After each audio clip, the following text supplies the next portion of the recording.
اجازه بدیم برنامه رو شروع کنیم به موقع دو سه دقیقه، یعنی دیگه تقریبا یه دقیقه دیگه بعد برنامه رو شروع کنیم. ولی خانم صادقه فکر کنم برنامه رو بردین رو ریکورد، درسته؟ بله، ریکورد برنامه فعاله و لایو برنامه هم رو فیسبوکه. اگه اجازه بدیم برنامه رو شروع میکنیم. Hello everyone, I am Dr. Marjan Yaghmai, Associate Professor of Medical Genetics at Tehran University of Medical Sciences and Head of the Leading House for Iran North America Academic Partnership, which has planned this series of educational programs. We are glad to hold the sixth part of the webinar series entitled Chronic GVHD and Transplant Late Effects. And we will provide a participant of this webinar who will be present for more than half of the time of this session with a certificate of attendance. Here I would like to thank Dr. Maziar Shadman, Associate Professor of Medical Oncology at the University of Washington, for his great help and support. And actually, I'm going to ask him to introduce our valued speaker, Dr. Farhadfar, and following that introduction, Dr. Kamranzadeh, our moderator, will start the program. I hope you will find this webinar informative and helpful. Dr. Shadman, please.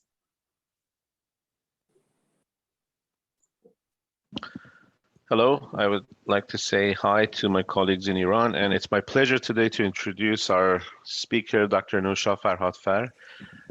Dr. Farhadfar is an assistant professor of medicine, Department of Hematology at the University of Florida. She'll be talking to us about chronic GVHD and transplant late effects.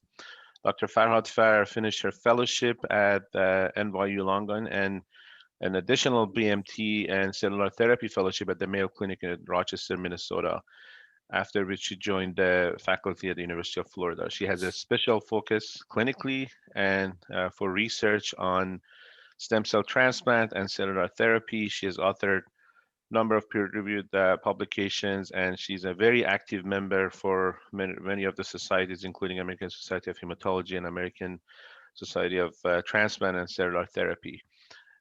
Thank you very much, Dr. Farhadfar, for accepting this invitation. And with that, I will stop here and let you start. Thank you, Dr. Shadman, for the kind introduction. It is really an honor to be here today and speak to you about chronic graft versus host disease and the late effect that happens after allogeneic stem cell transplantation. Here are my disclosures.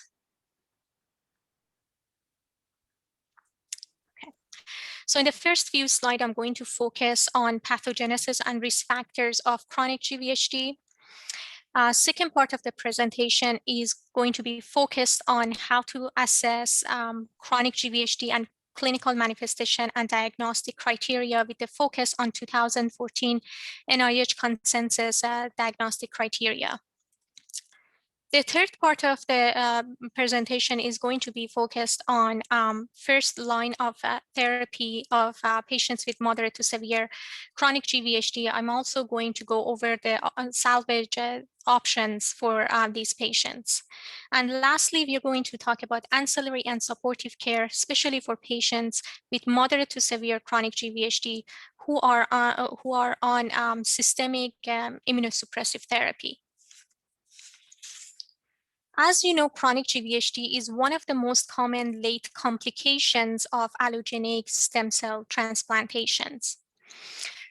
Despite prevention strategies such as T-cell depletion and post-transplant cyclophosphamide, which are associated with reduced rate of chronic GVHD, still 30 to 50% of allogeneic cell recipients experience some form of a chronic GVHD. It is important to keep in mind that chronic GVHD is the leading cause of non-relapse mortality in long-term transplant survivors, and it is the key driver of the late effects. This was shown by a study by CIBMTR Center for International Blood and Marrow Transplant Research, which looked at causes of death in 10,000 patients who were alive and disease-free 2 years after transplant. And what this study found is that chronic GVHD was among the top 3 causes of non-relapse mortality. The other 2 causes were organ failure and secondary cancers. Manifestation of chronic GVHD typically happen within the first year of transplants, most often within the first 6 to 8 months. Medium to onset is 6 months. If a patient doesn't have a chronic GVHD by first year of transplants, very few of them would develop chronic GVHD afterward, around 10%. And these statistics are true for whether you're using a related donor or unrelated donor stem cell source. So the related donor are shown in blue, unrelated on pink line here.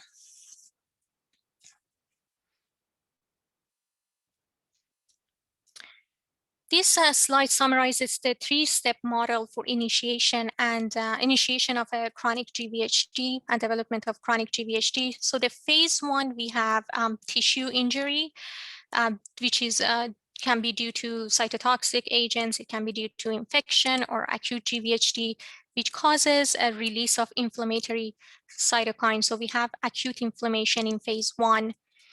In phase 2, it is characterized by dysregulation of adaptive immunity. So we have the activation of effector cells, effector T cells, B cells, and NK cells, and inhibition and downregulation of the regulatory population of cells, Tregs, Bregs.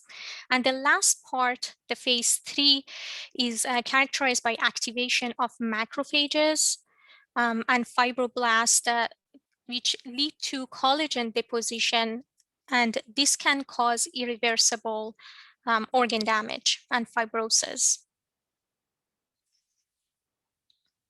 So next, we're moving on to the risk factor associated with chronic GVHD.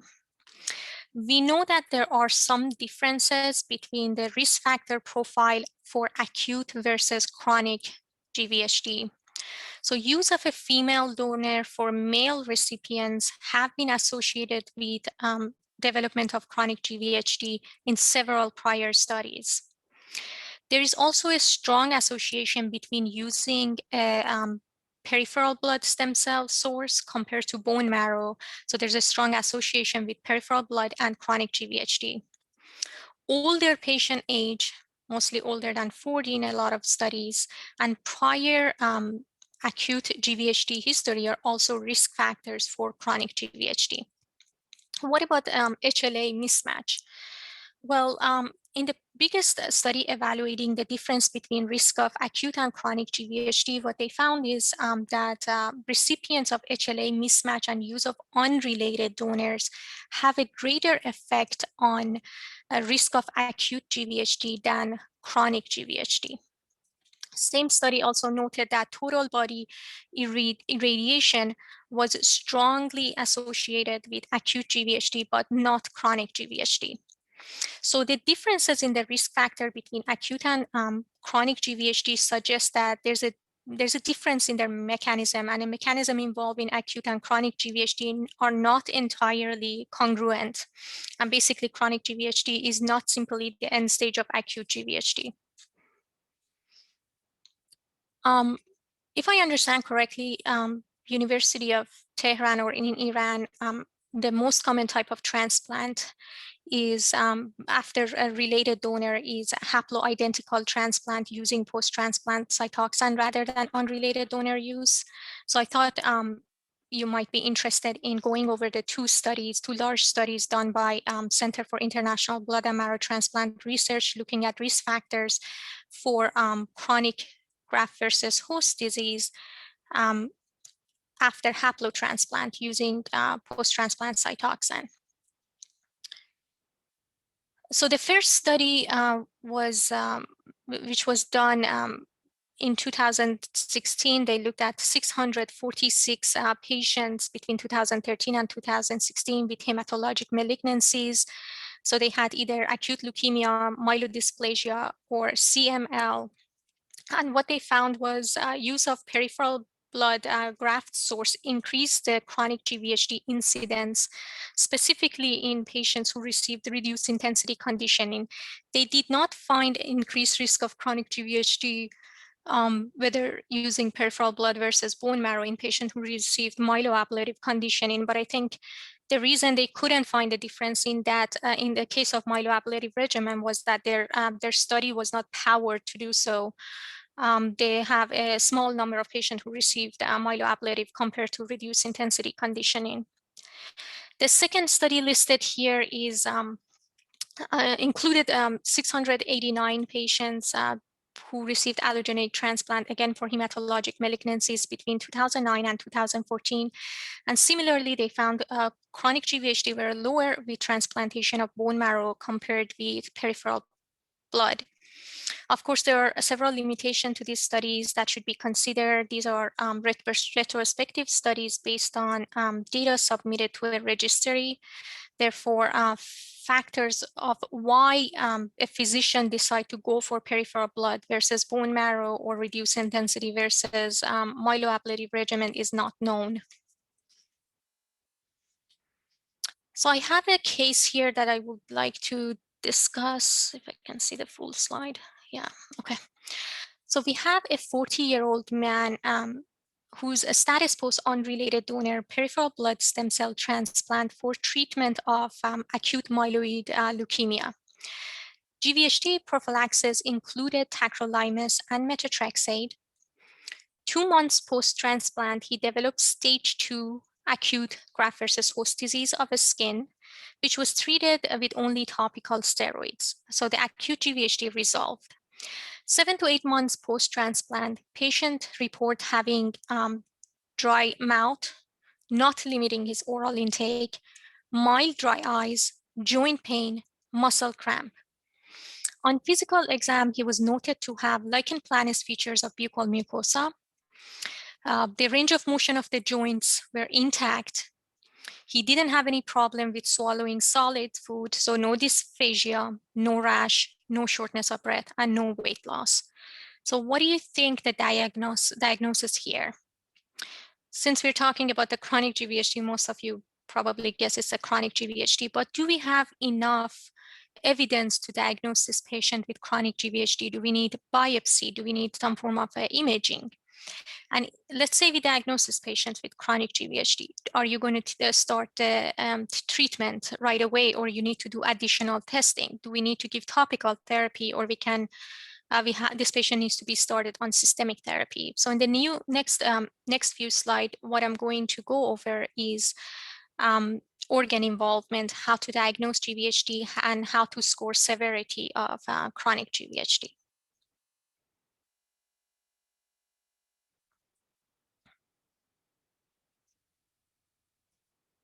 Am I going too fast, Dr. Yagmai? No, you're okay. It's okay. I'm okay. Okay, thank you. So this figure shows the most common organs and site affected by chronic GVHD. So as you know, any organ can be involved, but the most frequently involved organs are skin, mouth, eyes, and gastrointestinal tract and liver. Based on 2014 NIH criteria, the diagnosis of chronic GVHD requires at least one diagnostic manifestation, or at least one distinctive manifestation confirmed by a biopsy, other test, or by radiography in the same or another organ. So if a patient has diagnostic sign, then it is sufficient for us to make a diagnosis of chronic GVHD. However, if the patient have distinctive sign, the distinctive criteria are clinically suspicious for chronic GVHD, but not sufficient alone, because it can happen due to other causes. So we need some form of a confirmatory test. So here's the last list of diagnostic signs. Diagnostic sign of skin includes lichen planus-like features and poikiloderma, which is shown in figure A. We have morphea-like features and sclerosis, figure B and C. For the mouth, lichen planus-like changes in the mouth is also a diagnostic sign. For gastrointestinal tract, the only diagnostic sign is narrowing of esophagus or esophageal webs. For genitalia, lichen planus-like features, lichen sclerosis features, vaginal scarring, urethral scarring, or stenosis, all are diagnostic signs for chronic GVHD. In terms of the lungs, previously we need the biopsy to diagnose lung GVHD, but in 2014 NIH criteria, this criteria was changed, and if a patient meet the criteria of bronchiolitis obliterans syndrome based on the CT scan and pulmonary function test, and there are some distinctive signs in other organs, then we don't need lung biopsy. I want you to keep in mind that there are no diagnostic features for the nails, eyes, liver, and other organs. So after the chronic GVHD is diagnosed, then to determine the severity, we score each organ on a score 0 to 3. So 0 means no involvement or no symptoms. 3 means very severe functional compromise. So most of the organs have a single scale to capture severity, except lung and skin. So here is the scoring for the severity scoring for the skin. So we need to know body surface area involved, and we need to score based on how much of a body surface area involved, and then presence or absence of sclerosis. And the highest score from these two items is used to decide on the global scoring of the severity of the skin involvement. After we score every organ, then global severity scoring is divided into mild chronic GVHD, moderate or severe chronic GVHD, based on the number of organs involved and severity of the involvement. So mild chronic GVHD only when 1 or 2 organ has score of 1. If a patient has lung involvement, there automatically is going to be moderate or severe. So moderate defined as 3 or more organ with score 1, or lung with score 1, or any organ with score 2. Severe chronic GVHD is defined at any organ with score 3, or if the lung has a score 2, it's going to be a severe chronic GVHD. So next few slides, I'm going to focus on each organs, but I'm going to just go over the organs that are most commonly impacted by chronic GVHD, or the morbid form of a chronic GVHD. So sclerotic skin chronic GVHD is seen in 20% of the patients with chronic GVHD. The sclerotic form, that skin fibrosis, fasciitis, is very difficult to treat. It's associated with high morbidity, disability, and prolonged use of immunosuppression. There are some known risk factors for sclerotic skin GVHD. One of them is using peripheral blood stem cell graft without T-cell depletion. And the second one is total body radiation with the doses of greater than 400. So currently, we don't have a biomarker or the test that can tell us who's going to get sclerotic chronic GVHD after allotransplant. But there are some early signs that if a patient have or prodromal features that may be a suggestive of development of sclerotic or fibrotic disease later on. And these prodromal features were listed in the recent publication by 2020 NIH consortium project. So I listed it here: muscle cramping. So if the patient has severe muscle cramping, unexplained weight loss, new onset edema that you can't explain, you can't find a cause for, eosinophilia. So these, if the patient have these signs and symptoms, I would follow this patient very closely because they have a risk of developing fibrosis later on. Again, these are need to be validated in studies.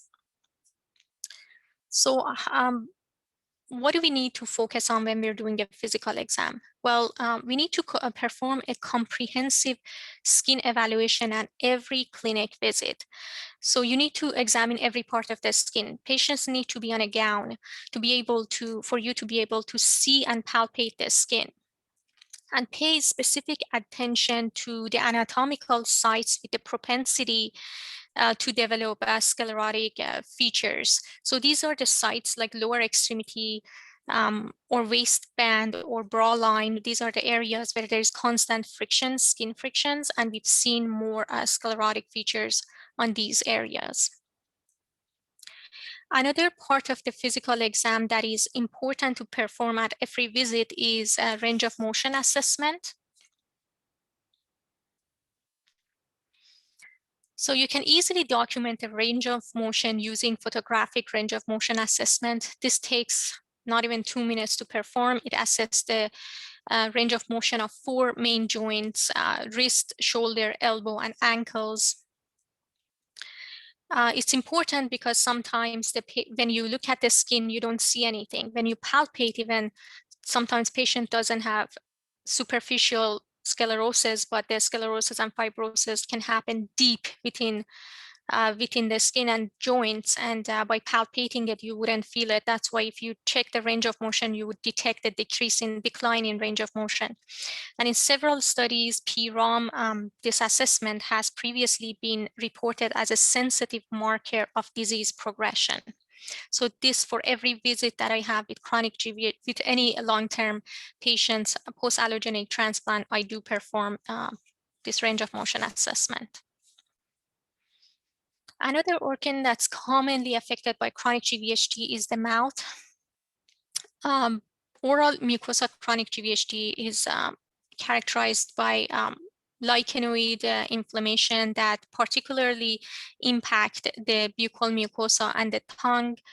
And this is the diagnostic sign for chronic GVHD, as I mentioned. Some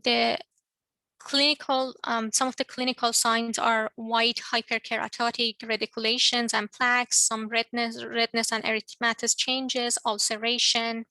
So the primary symptoms that the patients have when they have mucosal involvement is sensitivity to specific foods like spicy food or carbonated drinks or toothpaste. So that's the major complaint they have. The salivary gland can also be involved, and when the salivary glands are involved, patients complain of dry mouth. What you need to pay attention is that saliva produce antimicrobial, antifungal property, and if the salivary gland is not functioning properly and it leads to decrease in saliva production, these patients have increased risk of infections like recurrent oral candidiasis. Sclerotic disease of the mouth is rare, but it can be seen if the patient has frequent long-term severe ulcerative mucosal GVHD causing this band-like fibrosis, which is shown in this picture in the posterior buccal mucosa, and it prevents the jaw from opening. Sclerotic disease can be due to the skin sclerosis, so it can involve the periorbital and facial skin. And again, this is another reason that the patients have difficulty opening their mouth and jaw, and that would decrease their oral intake. The mainstay of therapy for oral chronic GVHD is topical steroids. So the first agent I use is oral dexamethasone solution 3 to 4 times a day. I encourage the patients to keep the solution in their mouth for at least 4 to 5 minutes, and then they can spit it. It is important to ask the patient not to drink for at least 10 to 15 minutes after using the oral dexamethasone. So I had patients that I prescribed oral dexamethasone and they failed it, and the most common reason for failing this treatment is patients don't know exactly how to use it.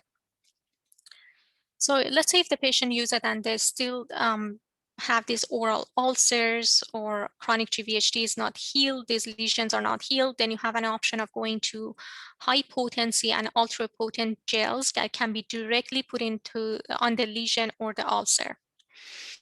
Tacrolimus ointment is another option. I usually use tacrolimus ointment when the lips are involved because there is only limited time where we can use the steroids on the lips, otherwise it can cause atrophy and it can be irreversible atrophy. And the last option here listed is intralesional corticosteroid injections. I haven't used this treatment. Very few centers in the United States offer this, but sometimes directly injecting steroids into a large ulcer can help. Before you start a patient on any of these steroids, oral steroid therapy, you really need to keep in mind that these patients have increased risk of oral candidiasis, increased risk of HSV. So I always, if I find an ulcer or a lesion, I swap that ulcer for HSV and fungal. And if it's negative, then I start treating it with steroids, local or topical steroids. Patients should be educated on the long-term complications of oral chronic GVHD. They need to maintain a good oral hygiene, daily flossing and brushing their teeth. And it's important to follow up with dentists at least twice annually, because as you know, there is an increased risk of dental caries and increased risk of oral cancers like squamous cell cancer of the oral mucosa in patients with chronic GVHD. So we make sure our patients see the dentist at least twice annually. Next organ is the eyes. Ocular GVHD happens in 40 to 60% of the patients. Distinctive manifestations of chronic GVHD of the eyes include new onset dry eyes, painful eyes, photophobia, periorbital hyperpigmentation, blepharitis, which is the erythema and swelling of the eyelid. And this is important. Excessive tearing can be a sign of chronic GVHD secondary to reflex secretion. So if somebody has excessive tearing, don't ignore it. These patients need to be seen by eye care provider because it really can be a sign of ocular chronic GVHD.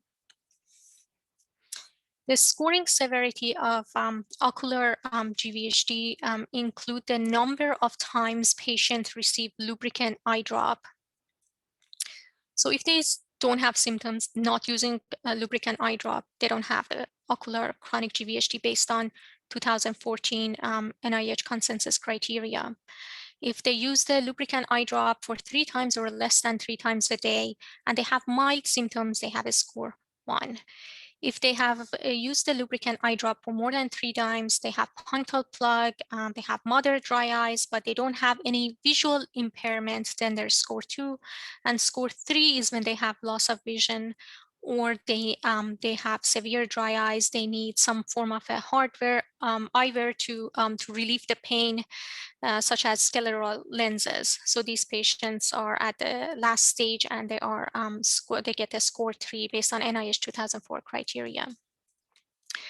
So the problem with the current criteria we're using is that it is not designed to detect preclinical ocular GVHD. So the patient has to have the symptoms for us to diagnose the patient with the chronic GVHD. So previous studies, there were previous studies that showed that patients had eye exam changes even as early as 14 to 28 days post transplant, and these changes were associated with increased risk of development of ocular GVHD later on. So these patients at 14 to 28 days didn't have any symptoms. They just had some changes and later on developed ocular GVHD.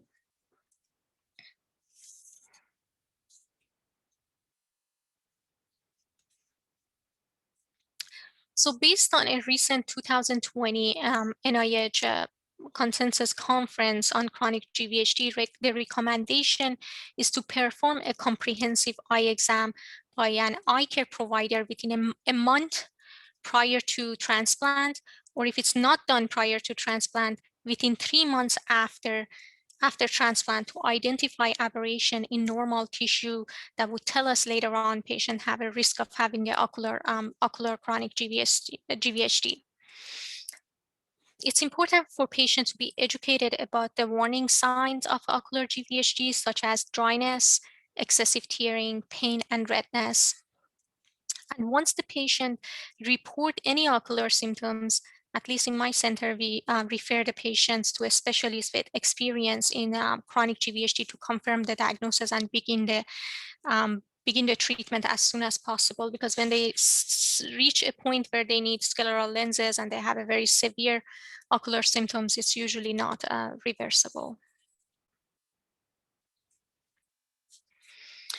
Next organ we are going to discuss is the lung.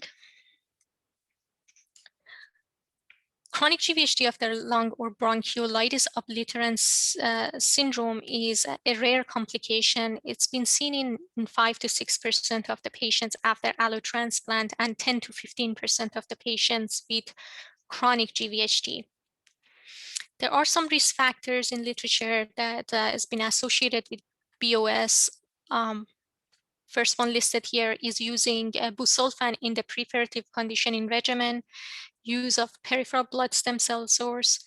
And the third one, very important one, if a patient develops viral infection early on after transplant, that's a risk factor for development of bronchiolitis obliterans syndrome. Clinical signs include chronic non-productive cough, dyspnea on exertion, decrease in exercise tolerance, wheezing, and most importantly, large number of patients don't have any symptoms early on during the disease process. So they're asymptomatic.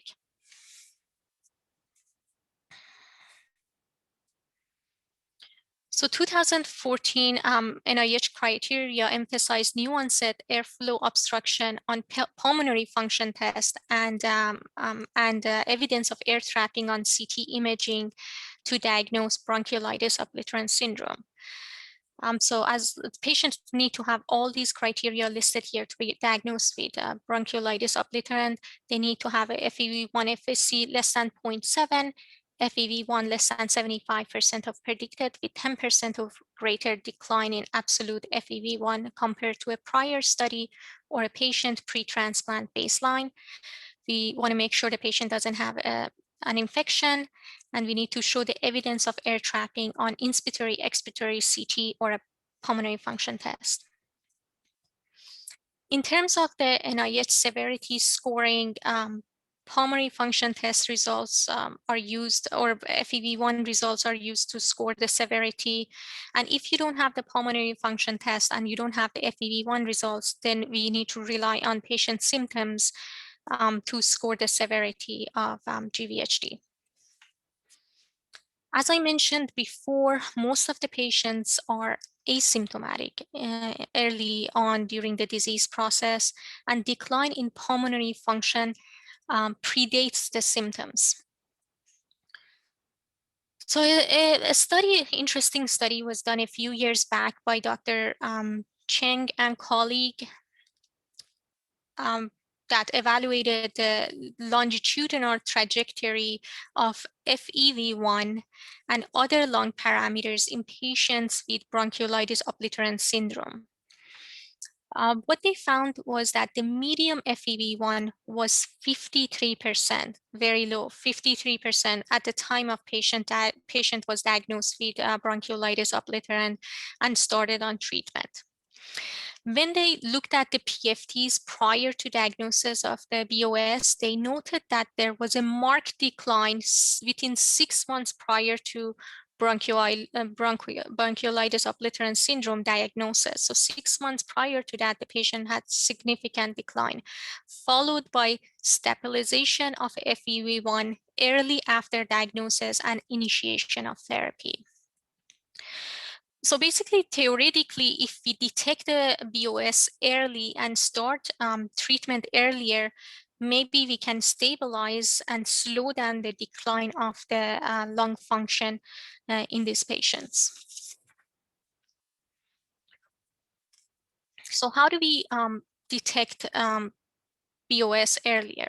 Early recognition of BOS will require routine screening of asymptomatic patient to detect early decline in lung function. So right now, the recommendation is to do a pulmonary function test pre-transplant. I think every center that perform an allogeneic transplant, they look at the pulmonary function test anyway prior to transplant. Then the recommendation is to repeat the pulmonary function test at 3 months or 100 days after allotransplant, and then 1 year later. And if the patient show any decrease in a FEV1 and other lung parameters, then this patient needs to be monitored much more closely. Pulmonary function test is also recommended at the onset of chronic GVHD. So if a patient has no symptoms, no lung symptoms, but they develop a skin chronic GVHD, we perform a pulmonary function test. Another important point is this one: patients with documented respiratory viral infections and concomitant FEV1 decline should be considered high risk for BOS. As I mentioned before, respiratory viral infection has been linked to development of bronchiolitis obliterans syndrome later on. So I understand that we usually don't do a pulmonary function test in a patient who has active viral infection, but sometimes we do it a month later and the pulmonary function test show a decline in FEV1, and we kind of, that history of viral infection will give us a reassurance, oh, this is viral infection, this is not a chronic GVHD, but that's a false reassurance. We really need to follow this patient closely because some of them would develop chronic GVHD of the lung. For any patient with decline in FEV1 and other lung parameters and evidence of new air trapping or obstruction on the imaging, we do a workup for infection. We want to make sure on the CT they don't have any sign of infection. Some centers, they even perform BAL, bronchoscopy and BAL to rule out any kind of infection in these patients. And then once we know the patient doesn't have infection, then we diagnose somebody with bronchiolitis obliterans syndrome. Then based on whether the patient is symptomatic or no, and the degree of decline in FEV1, we decide on the treatment. So if the patient is asymptomatic and there's a mild decline on FEV1, which is defined as FEV1 still greater than 70%, then we start FAM therapy. FAM is fluticasone, azithromycin, montelukast. But if the patient has symptoms and there is a significant decline in FEV1 defined as FEV1 less than 70%, then they are going to be on FAM, fluticasone, azithromycin, montelukast. But in addition to FAM therapy, they will need to be started on some systemic therapy as well, usually steroids, prednisone, 1 mg per kg per day.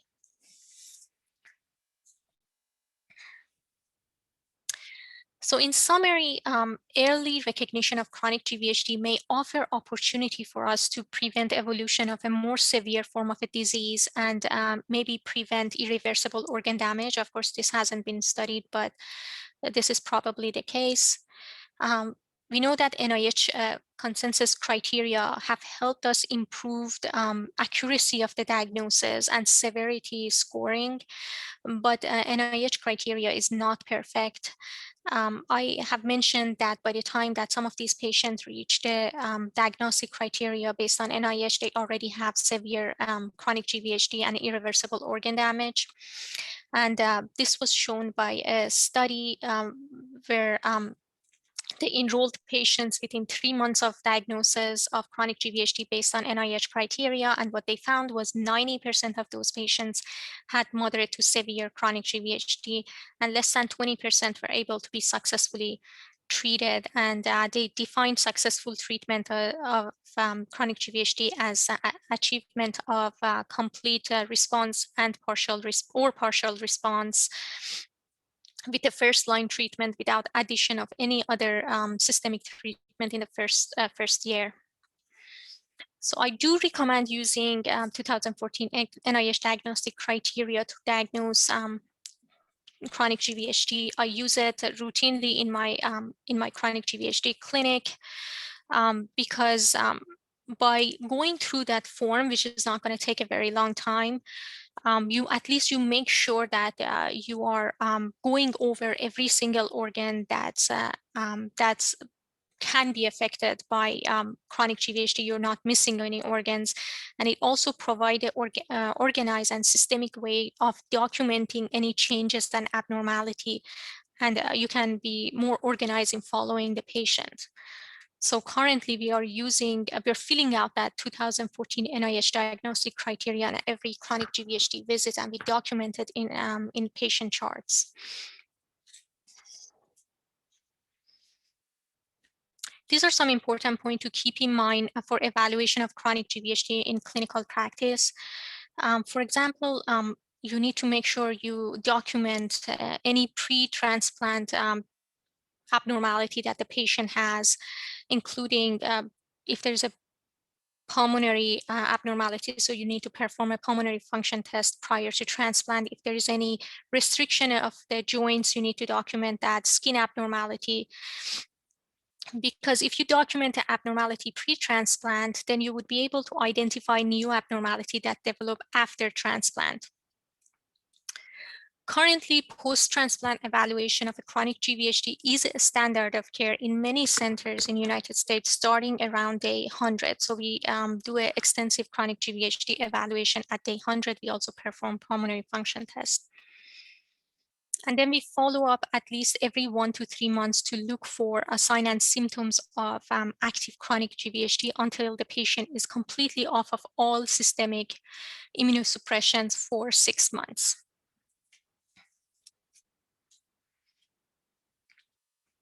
So active patient involvement in monitoring and reporting of their symptoms can also help you diagnose chronic GVHD early. So we need to empower our patients to take ownership of their own care.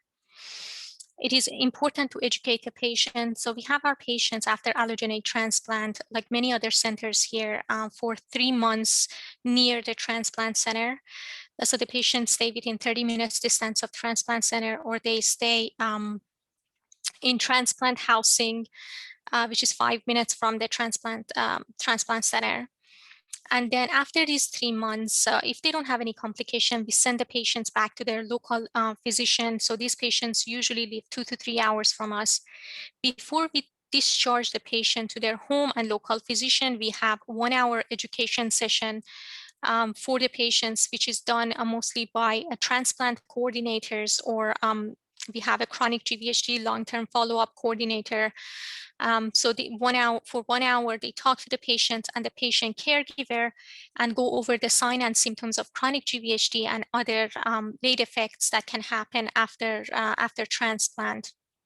We also provide them with a folder that has educational material on sign and symptoms of chronic GVHD and other late effects, how they can take care of their health after transplant, what tests needs to be done at 1 year, at 2 years. And we also provide them with a link to several free resources that are available for these patients, like Be the Match, BMT InfoNet, Leukemia Lymphoma Society. These are just some societies in United States where they can log into these websites and go over several presentations on chronic GVHD. They can keep in touch with other transplant recipients or going through the same problems. The caregiver can connect to another caregiver. They can have free nutrition consult or psych consult if they need. And also in the educational packet, we include a link to, or an email address to our chronic GVHD coordinator. So if a patient detects an abnormality, for example, abnormality on the skin or decrease in range of motion, they can take the picture and send it through the email. And our chronic GVHD clinic would receive that email, evaluate the patient, call the patient, and bring the patient back to the transplant center sooner than later.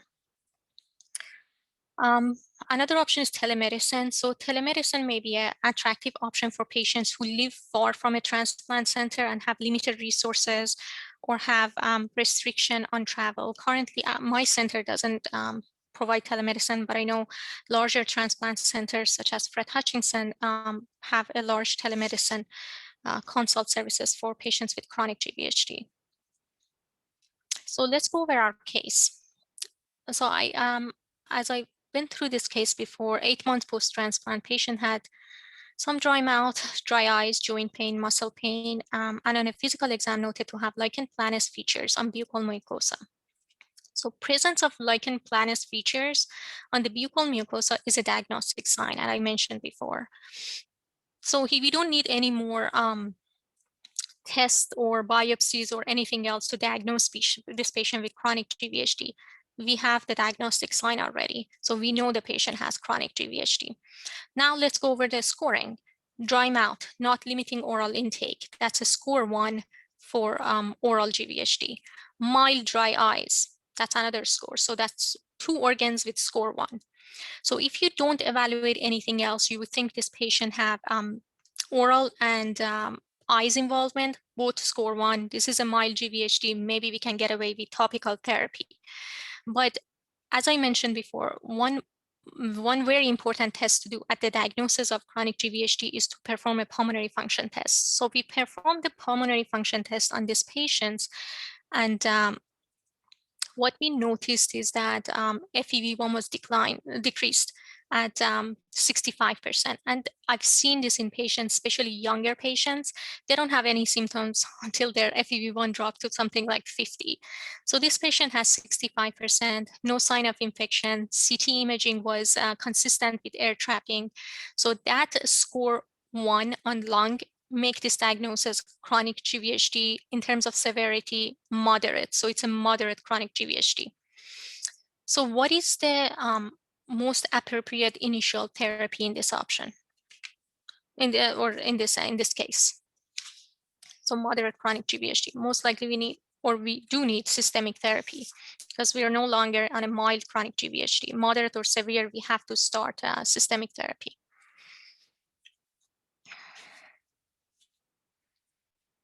So let's move on to the first line treatment of chronic GVHD. Patients with moderate to severe chronic GVHD require systemic therapy. And the first line systemic therapy for decades has been steroids, prednisone, 1 milligram per kilogram per day, and followed by some form of a taper. Strategies for tapering the dose of prednisone varies between centers, but as a general principle, the goal is to use the minimum dose of prednisone that is sufficient to control GVHD manifestation. So the table here is the classic tapering schedule for chronic GVHD. It's another name for it is Seattle taper. So I usually start at 1 milligram per kilogram per day. So if a patient is 60 kilos, we start at 60 milligram daily and keep the same dose for 2 weeks. And once there is some improvement of symptoms, then we start the taper. And I taper somehow that I reach a dose of every other day, so 60 milligram every other days in the first 6 to 8 weeks. And once I reach every other day dose, then I keep the same dose for weeks and sometimes months, 2 to 3 months, until all the clinical manifestation of chronic GVHD is gone. And then I start the taper back on. Once the patient reaches a lower doses, 20, 15, 10 milligram of prednisone, you really need to be careful with the tapering and go very slow because these are the doses that you see the flare of a chronic GVHD. Of course, the taper schedule is different for, let's say, if a patient has diabetes, it's very difficult to have every other day prednisone and monitor the blood sugar for some patients with diabetes.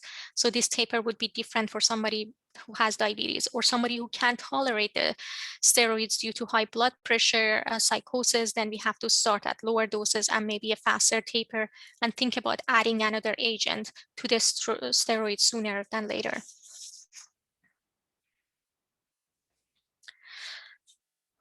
So these are several randomized studies that evaluated benefit of addition of other immunosuppressive agents to steroids in hope of minimizing the side effect of steroids caused by prolonged steroid use. These agents showed no benefit in addition to steroids. So these agents were azathioprine, thalidomide, mycophenolate, hydroxychloroquine. The only agent that's shown some benefit was calcineurin inhibitor, cyclosporin. So there was a study comparing use of cyclosporin and prednisone versus prednisone alone with patients with newly diagnosed chronic GVHD. And they found that patients who received prednisone and cyclosporin, the incidence of avascular necrosis was slightly, but statistically significantly lower in this group compared to the patient that received prednisone as a single therapy. But there was no statistical significance in overall survival. There was no difference in duration of therapy. And the problem with that study was the steroid dose across time was not measured properly during that study. So maybe a very limited benefit in addition of calcineurin inhibitor.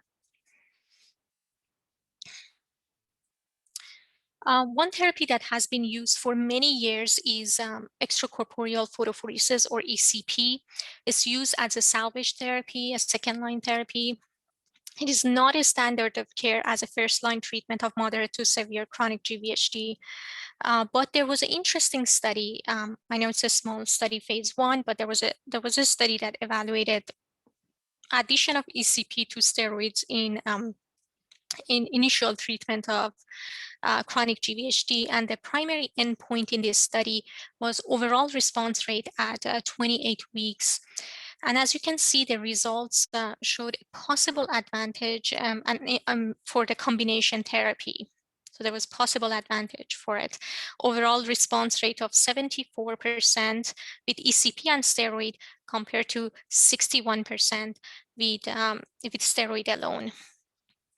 But I want you to keep in mind that this is a phase 1 study, relatively small numbers, only 53 patients, and these results need to be validated in larger cohort, and we need a longer follow-up, of course. So we're going back to our case. We just diagnosed a patient with moderate chronic GVHD, lung involvement, oral involvement.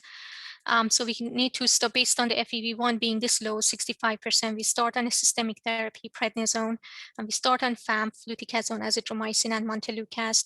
And for the oral GVHD, we start dexamethasone mouth rinses. So then the patients, before you start this treatment, he's going to ask you, what is the chance that I'm going to be cured with this treatment and don't need a second line? What percentage of patients will require second line therapy, the patients who have moderate to severe chronic GVHD? So let's go over this in the next few slides.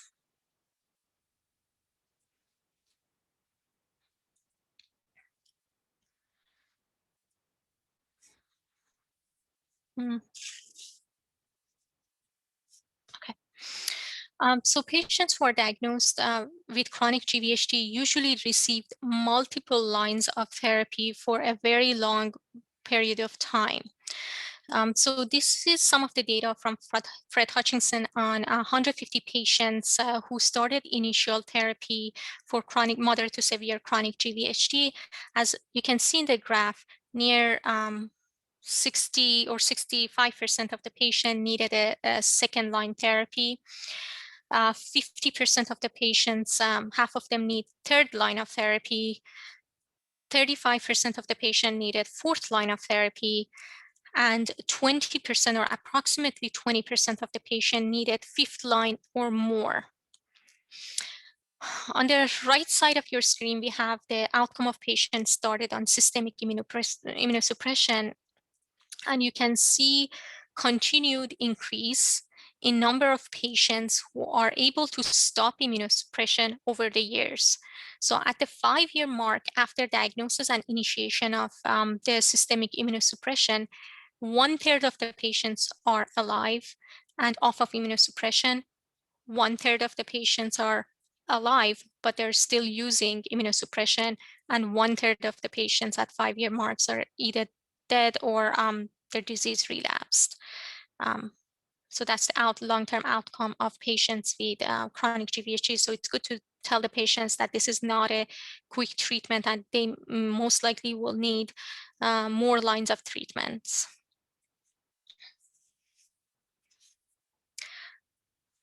So what are some of the salvage treatment after initial prednisone-based therapy? Well, this graph shows, or this figure shows the trend in use of second-line agents for treatment of chronic GVHD. In 1990s, we had thalidomide, mycophenolate, ECP. 2000 brought the report of rituximab, sirolimus, pentostatin, and imatinib. And in the past decade or so, we have more recent agents, IL-2, Ruxolitinib, and Ibrutinib. Low dose, so what I'm going to go over is IL-2, Ruxolitinib, and Ibrutinib, and I'm going to dedicate a few slides on a new agent coming out, the new promising agent that we're hoping to get the FDA approval soon. So low-dose IL-2 has been tested for treatment of steroid refractory chronic GVHD, and the rationale here is that low-dose IL-2 can increase the proliferation and maintenance of Tregs, regulatory T cells, and these are the cells that are deficient in chronic GVHD. Here's a study, it's a relatively small study, only 35 patients, looking at the efficacy of IL-2. So patient received the subcutaneous IL-2 daily for 12 weeks, and overall response rate was 60%. Keep in mind that all the responses were partial response. The organ-specific response was between 17 to 46%. And the adverse event associated with IL-2 is what we expect from subcutaneous IL-2, and that's flu-like symptoms, fatigue, myalgia. Some patients develop, maybe 2 patients develop infection. But other than that, it was well tolerated. Ibrutinib is the only FDA-approved agent for treatment of chronic GVHD, and it was approved in August 2017. This drug was approved based on a very small study of 42 patients. It was a single-arm study, multi-center, and eligibility included steroid refractory or steroid dependent chronic GVHD in patients who received 1 to 3 lines of therapy.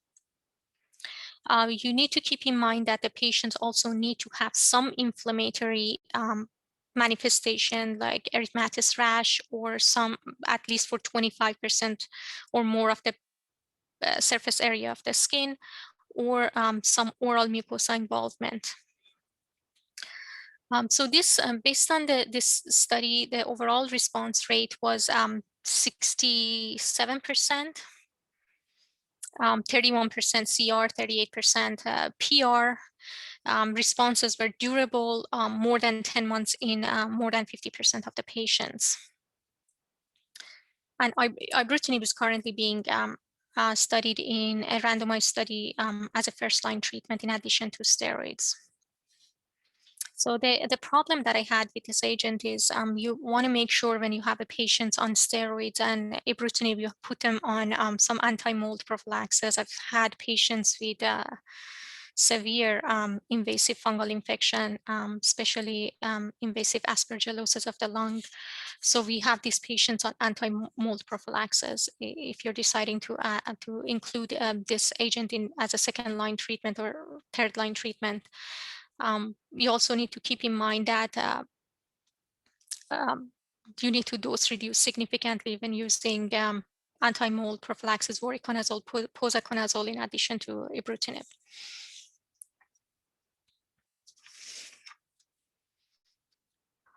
The next agent is Ruxolitinib. So REACH-3 trial was designed for patients with steroid refractory dependent moderate to severe chronic GVHD aged 12 years and older.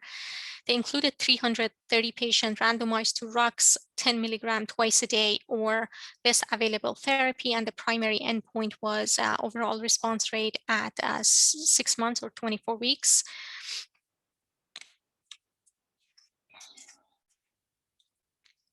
Here's the primary endpoint results. So the overall response rate was significantly higher in patients who received Ruxolitinib compared to the ones who received best available therapy, 50% versus 26%. Please note that most of these responses were, again, partial response.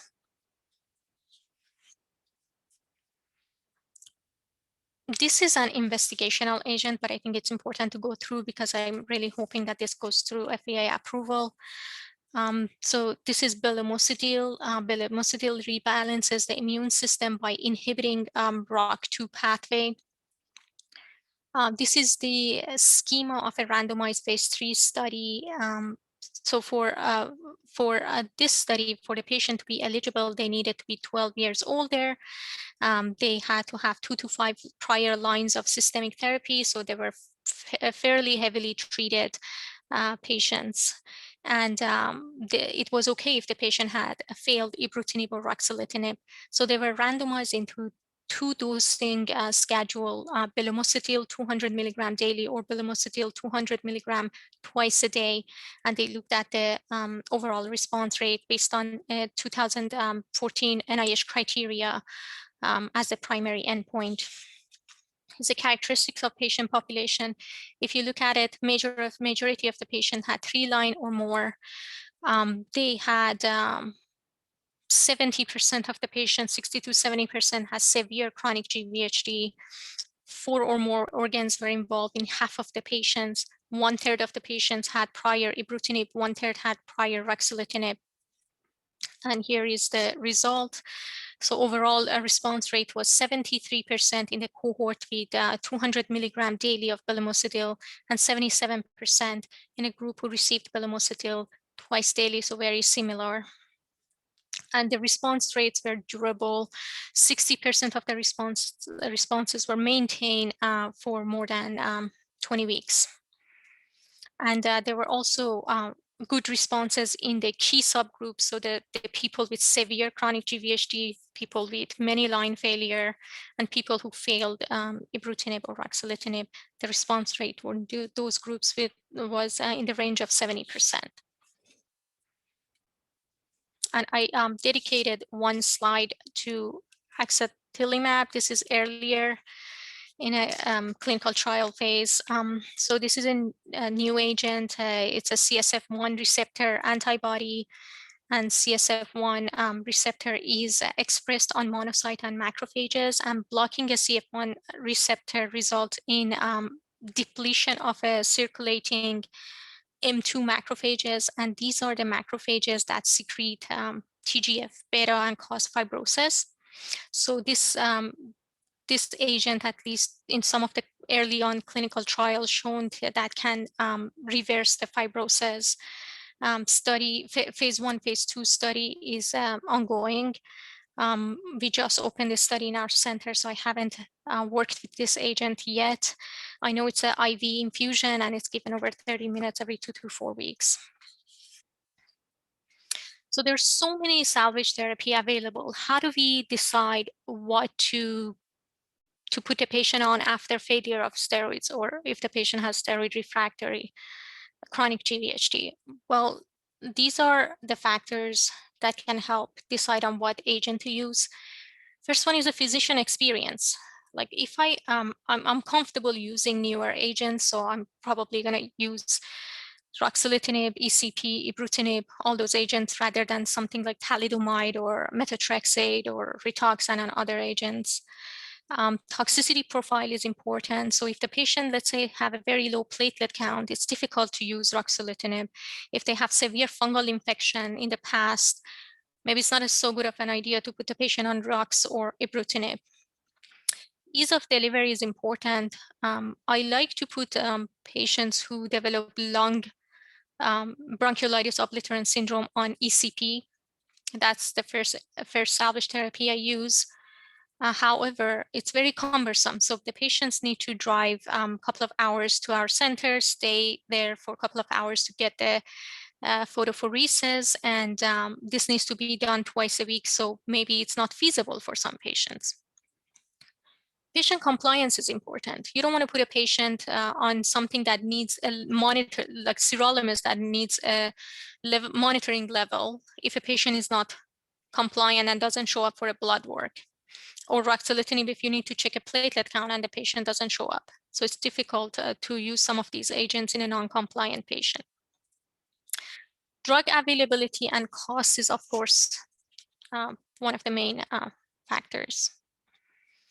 Here is some data from publication in 2018 that looked at average wholesale cost for 6 months of treatment with some common chronic GVHD agents. And you can see the older agents like methotrexate, hydrochloroquine, sirolimus, and tacrolimus are relatively inexpensive. Then there are a set of agents that are more expensive, like imatinib, rituxan, ECP, and bortezomib. And then we have some of the very expensive agents, ruxolitinib, ibrutinib, and very expensive pomalidomide. I have 2 more slides which focused on ancillary and supportive care. So once you have a patient diagnosed with chronic GVHD requiring systemic immunosuppression on high-dose steroids, this patient's immune system is compromised. And we need to make sure that we put the patient on antimicrobial prophylaxis. For example, we have everybody on PJP prophylaxis, either Bactrim double strength 3 times a week, and if they have sulfa allergy, dapsone, or pentamidine IV monthly or pentamidine inhalation monthly. We also put the patient on encapsulated bacteria prophylaxis, penicillin VK, azithromycin, Bactrim single strength daily. HSV prophylaxis is very important, acyclovir or valacyclovir or Valtrex. And we keep these antimicrobial prophylaxis for 3 to 6 months after discontinuation of all the systemic therapy. And the reason is that when you discontinue the immunosuppression therapy, the most flares of a chronic GVHD happens within the first 3 to 6 months. So once you pass that time point and patient doesn't flare, then you can discontinue these antimicrobial therapies comfortably. Again, this is not the standard of practice. Some centers practice differently. They shut off the antimicrobial right after the immunosuppression is discontinuous, but this is how I've been practicing. Anti-mold prophylaxis is extremely important for patients on high-dose steroids, and specifically if you combine it with ibrutinib and ruxolitinib. Keep in mind again that azole antifungals are cytochrome P450 CYP3A inhibitor and interact with several of the medication like ibrutinib or ruxolitinib, and you need to dose reduce these medications significantly.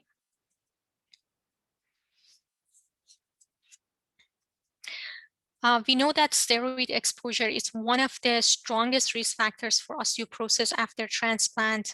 So the highest rate of, and we know that the highest rate of bone density loss happens within the first 3 to 6 months after starting steroids. So when I start a treatment of chronic GVHD, I start high-dose steroids, especially in elderly. I refer them to the physical therapy. For preserving bone health, muscle strength, and mobility, weight-bearing exercises for 30 minutes daily, at least 5 days per week is currently recommended. And again, you can always refer them to physical therapy. To maintain the bone health is also very important for the patient to be on calcium and vitamin D supplements. So calcium 1,200 milligram per day and vitamin D 1,000 international unit per day intake between food and supplements is recommended to reduce risk of osteoporosis. And some centers perform DEXA scan and fracture risk evaluation at 3 months if not done prior to transplant.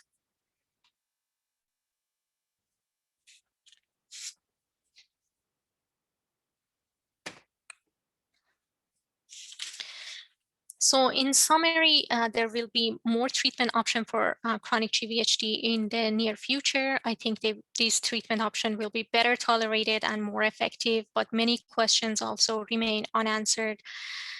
With these different agents that target different pathways, how do we personalize the treatment for chronic GVHD? How do we in patients who respond great to these agents, how do we taper these agents? And also we need a way of better or earlier diagnosis of this disease. Maybe we need biomarkers also to find out which patients respond to which agents. And that's all I have for today. I'm going to stop here and I'm happy to take any question.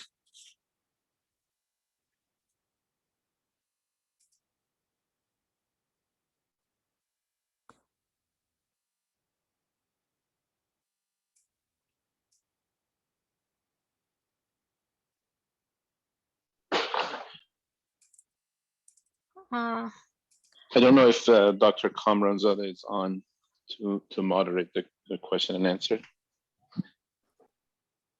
Yes. Thank you, Dr. Farhadfar, for your interesting presentation. There is some question. The first question about recurrence or exacerbation of patient's sign or symptom after tapering or discontinuing of medication in chronic GVHD. What's your opinion? I missed the last part. So I think you're asking me if you're tapering the steroids and then the patient flare, what do you do next? Dr. Farhadfar, do you hear me? Yes, I can hear you. Can you hear me? Yes. Okay. First question. So if I have a patient and I'm tapering the steroids and the patient starts having a flare of the symptoms, then I, of course, stop the taper and go back to 1 or 2 doses higher. So let's say if I'm at the 40 milligram, like the patient was started on 60 milligram daily. Now I tapered off and I'm reaching to something like 40 milligram every other day and the patient is flared. Then I go back to two doses higher, 60 milligram every other day and see if I can control the symptoms. And if it's controlled, that's good. And if it's controlled, I try to taper slower. And if it happens a second time, this may be a signal that your patients, you would have difficulty tapering this patient below that threshold, and you may want to add a second agent. Thank you. Another question about Imatinib or Bortezomib in treatment of chronic GVHD. Okay, so there was a study done, single center study looking at the Bortezomib for chronic GVHD, and seems like it was effective. Of course, the side effect of is neurotoxicity, so it's been studied. Same thing as Imatinib. I have used Imatinib for limited sclerotic disease, and I've seen good effects with Imatinib. But when somebody has let's say, depends on the organ involvement, lung involvement, I really have not seen any improvement with Imatinib or even Bortezomib. Skin disease, maybe there's a chance of response there. Another question is about immune cytopenia in transplanted patient. Is immune cytopenia a kind of chronic GVHD? So one of the, if you look at one of the criteria of other signs of chronic GVHD on NIH diagnostic criteria list is presence of thrombocytopenia less than a platelet count less than 100 is a sign of kind of severe chronic GVHD. So yes, it can be a sign. So we do see drop in the counts in patients, especially platelets in patients with severe chronic GVHD. Thank you. And what's your opinion about mesenchymal cell transplant in chronic GVHD? I haven't used mesenchymal stem cell transplant in this setting. I've seen most of the studies that are done in acute GVHD setting, not chronic, very limited studies on chronic, but I would not be able to comment on that because I haven't used it. I think I saw a paper that 6 patients were used, so the numbers are very limited. I don't exactly know the effect, especially on all the studies that are done showing the overall response rate. So I don't know exactly what impact would this have on a specific organ. Thank you.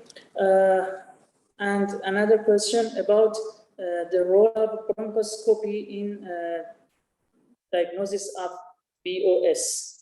Bronchoscopy. Yes. So what we do is for diagnosis of bronchiolitis obliterans is based on your pulmonary function test and CT imaging. A lot of centers perform bronchoscopy just to rule out infection and colonization. So it's been done to document if the patient is colonized with some bacteria or if there's an infection that needs to be treated before you start the patient on systemic immunosuppression. And you also want to know if there's an infection, and that is the reason why your pulmonary function test show a decline in lung function. So that's one of the criteria, is to rule out an infection, and we routinely perform bronchoscopy. But we don't do a biopsy. Biopsy is risky. These patients, especially the ones with have severe chronic GVHD, usually their platelet counts are low. You don't want to do a biopsy unless you really have to. So if you have chronic GVHD in other organs and you have a low FEV1, FEC ratio, low FEV1, and evidence of air trapping on a CT is sufficient for you to diagnose somebody with bronchiolitis obliterans syndrome. Thank you. And another question is about definition of resistance and the need to second line medication or treatment in treatment of chronic GVHD. So there are several definitions for resistance or steroid dependence. Sometimes when you have a progression in one organ, despite using steroids for a couple of weeks, that's a definition of a progression. When you use high dose steroids for a month and you don't see any response, that's a definition of progression. Also, sometimes you don't want to, sometimes we know when we see a patient with severe sclerotic disease or lung involvement, we know that this patient is just not going to respond to single agent steroids. We know that, so we don't have to follow the exact definition that's used in the clinical trials to add a second agent. And I have a short threshold in adding a second agent, even if I don't meet it exact definition of a steroid refractory GVHD in cases. Based on my experience, I can tell whether the patients can respond. So I don't need to put a patient on a month of steroids to decide whether this is a steroid refractory for some of these patients. And another question is about the role of mycophenolate of ethyl in treatment of chronic GVHD. When and how? Okay, so I feel like second agents, these questions, all of them are targeting towards second agents or salvage therapy for chronic GVHD. And unfortunately, we really don't have any biomarker or any test that can tell us which patient responds to which agent. Unfortunately, we just need to try one agent after another to see which patient would respond to which agent. For mycophenolate, I have used it for skin disease, and I have seen improvements. I tend to avoid using mycophenolate in patients who have gastrointestinal chronic GVHD because, as you know, one of the side effects of mycophenolate is GI symptoms, nausea, vomiting, diarrhea. So for other, I've seen responses in skin, I've seen some responses in joints even. It helped me taper the steroids faster in some patients. I have not seen a response in lung. Again,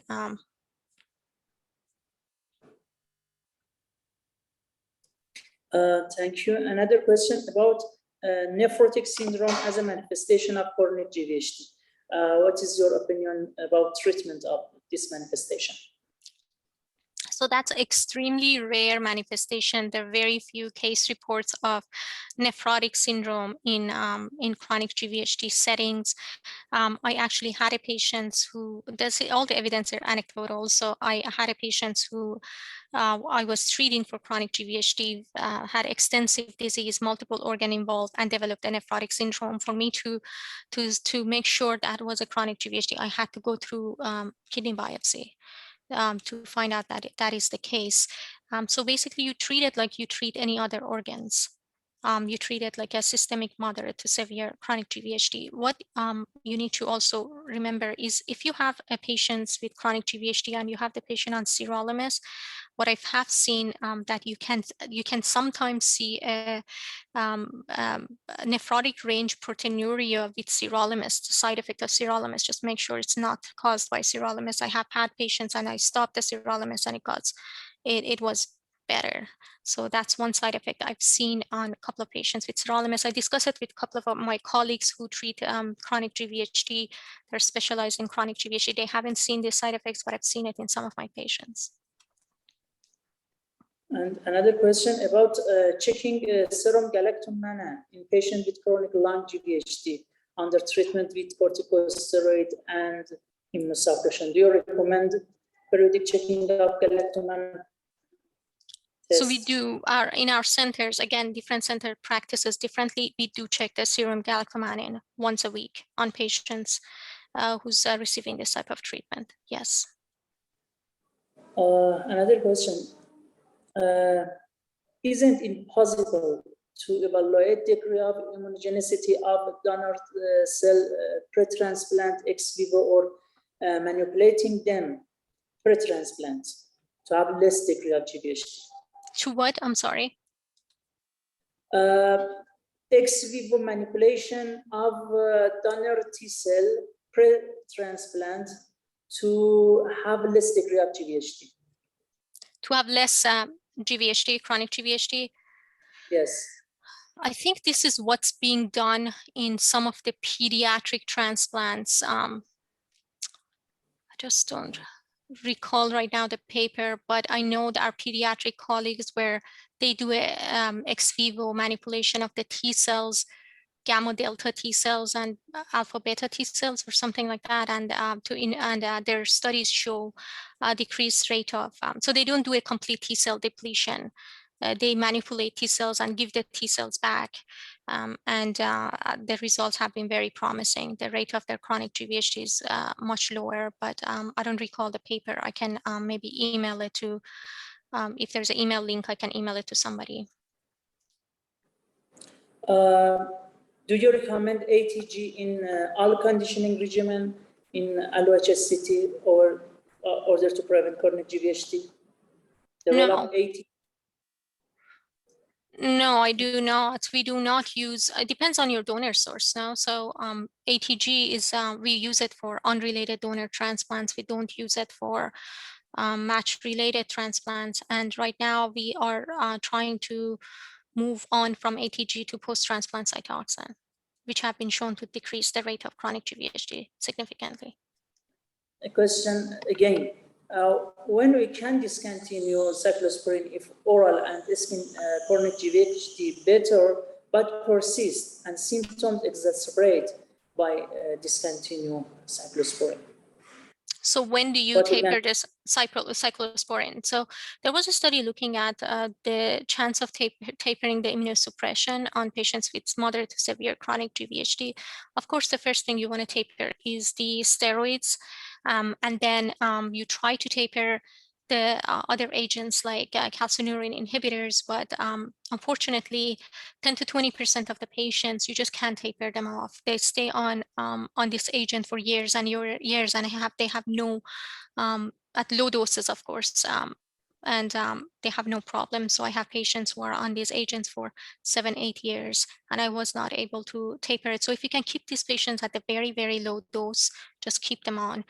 Don't try to taper, because if you taper and they flare, then you're back on square one with using steroids to control the taper. So there are patients who are unfortunately unable to come off of the immunosuppressions. I think that one of the tables showed that up to 5 years after treatment, 1/3 of the patients stay on some form of the immunosuppression. Thank you, Dr. Farhadfar. It's in the بله، اگه دکتر درباری میخواد بهشون میکروفون رو بدید، اشکالی نداره.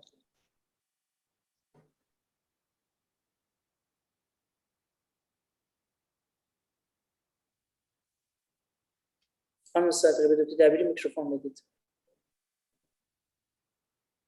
Another question about COVID vaccination in patients with chronic GVHD. I knew this is going to be a question. We don't have much data. There's a trial that is being performed by a BMT-CT and blood and marrow transplant clinical trial network looking at the immunogenicity and response to vaccinations, COVID vaccinations in patients who undergo allogeneic transplant and they're on immunosuppression. There was a study done in solid organ transplant, and they showed that the large number of the patients didn't, after two vaccinations, two COVID vaccine, didn't have enough titers and they require a third one. So currently, there is no standard of care. I don't give vaccination to patients who receive the Rituxan because we know that, just they're not going to respond for 6 months after Rituxan. So in our center, we don't give vaccination on Rituxan, but on other agents, we try to bring down the steroid dose, then we give them the COVID vaccine, knowing that the response might not be, optimal. As long as they have some form of a response, I guess it's better than nothing. And hopefully when the study of BMT-CTN is complete, we know whether additional booster doses is required on these patients. I will pass microphone to Dr. Dabir. Dr. Dabir is your turn. Thanks. I appreciate you and your colleague. I have one question about the patient you present, that the patient is on cyclosporine for many years, and if we lower the dose of cyclosporine, the exacerbation of mouth and skin lesion appears suddenly, and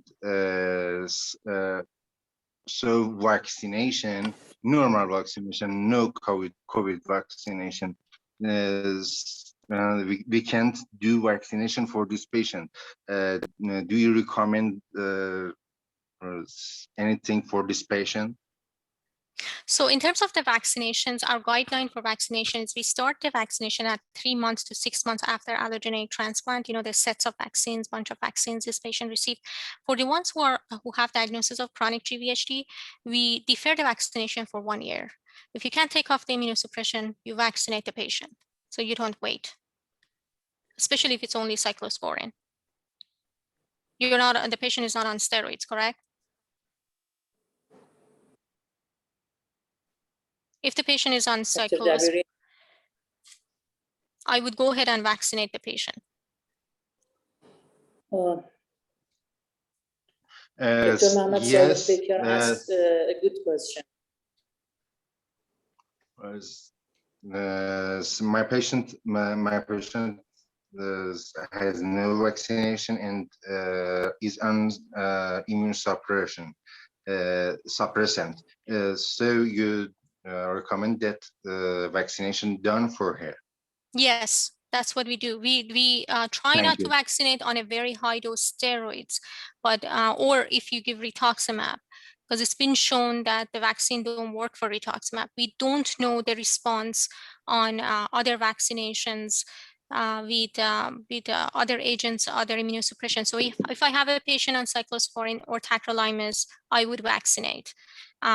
Here we have the capacity, it depends on the vaccination also. We have the capacity on checking the titer on some of the vaccinations. So I wait for, let's say for hepatitis B, we vaccinate at 2 doses. We wait 2 to 3 months and check a titer to see if the patient responds. And some people respond to vaccination despite being on immunosuppression.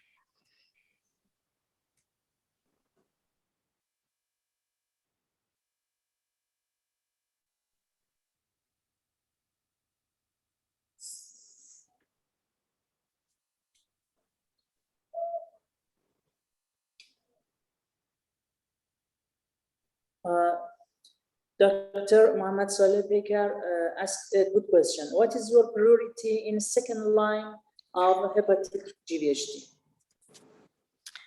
I wish I had the whole scenario on this patient. Is that only hepatic GVHD? It's extremely unusual to have only hepatic chronic GVHD. But what I have seen is a flare of a GVHD, liver GVHD when you discontinue calcineurin inhibitor. Was this patient on calcineurin inhibitor and then you discontinue it and flared? Liver, from my experience, responds really well to calcineurin inhibitor. So I wouldn't be able to answer this completely unless I have the whole scenario here.